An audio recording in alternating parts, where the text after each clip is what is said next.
This is the Infotech Revolution, and to a person like me, it's really amazing. The idea, of course, is that everything is digitized. That is, I send an email to you. In the past, I wrote a letter by pen, or I typed it. Those letters are there on the paper. Of course, what made up those letters were just little dots collected into patterns called A, B, and C. So the idea really is not totally different. But now, in the electronic age and in the infotech age, I type an email to you. Each letter is made up of little zeros and ones, and they combine to form an A, a B, or whatever letter in whatever alphabet.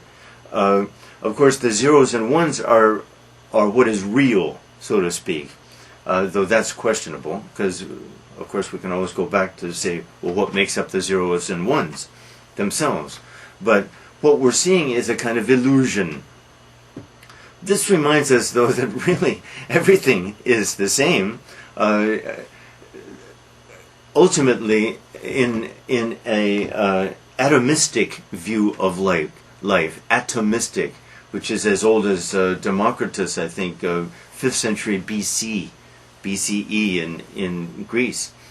All that's real are atoms, and the atoms form into certain patterns which the mind, this is Kant now, projects, because the mind is made the way it is, projects onto these atoms so that I see a radio or a camera or a book, but really it's my mind that sees that, because the only thing that is real, the only things that are real are the atoms that make up everything. So in a way this is a continuation of that old and really indisputable idea. Who can argue with that? It's undeniable. And really, science has always said this. Science says that what is real is not what we see. In modern science, waves and particles are real. Energy is real. Do we see these things? No, of course not. We see clock, camera, book. And philosophy has always said this too. What we see is not real. What is real is, and then a philosopher will try to give some explanation. The Infotech Revolution is working on the same principle, I think. The examples they use here are very good for me. I have a large collection of records, what we call records, 33 1/3, the old style. I needed the turntable, the needle, the speakers, and all that, and around went the record, the needle in the groove, that produced sounds, and the sounds then emitted from the speakers. The idea is not so different. The form is different. That is, particles put together into certain forms, converted into some form, which then we perceive and use. The making of films, the same.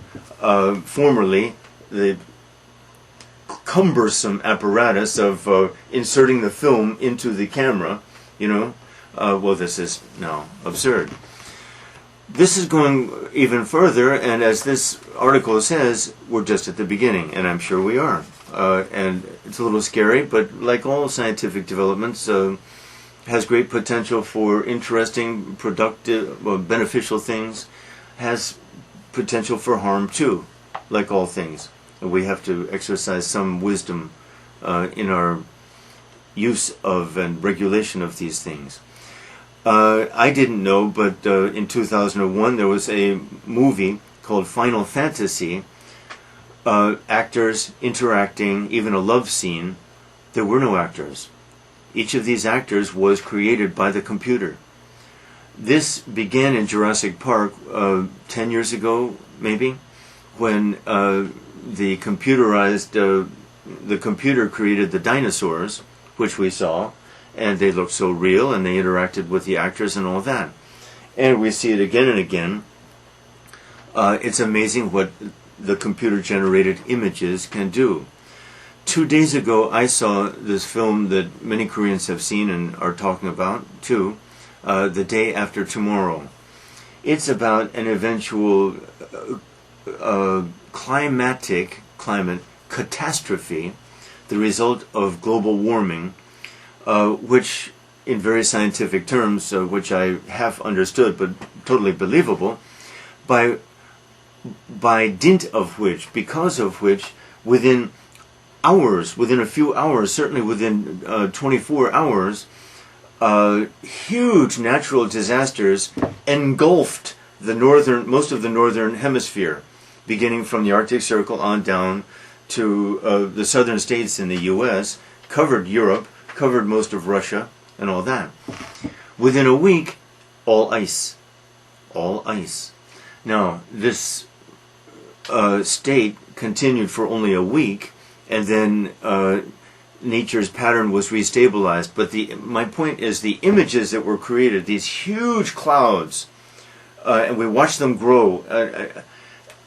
It was wonderful because, this particular film was wonderful because it reminded us, who need reminding, of nature's power.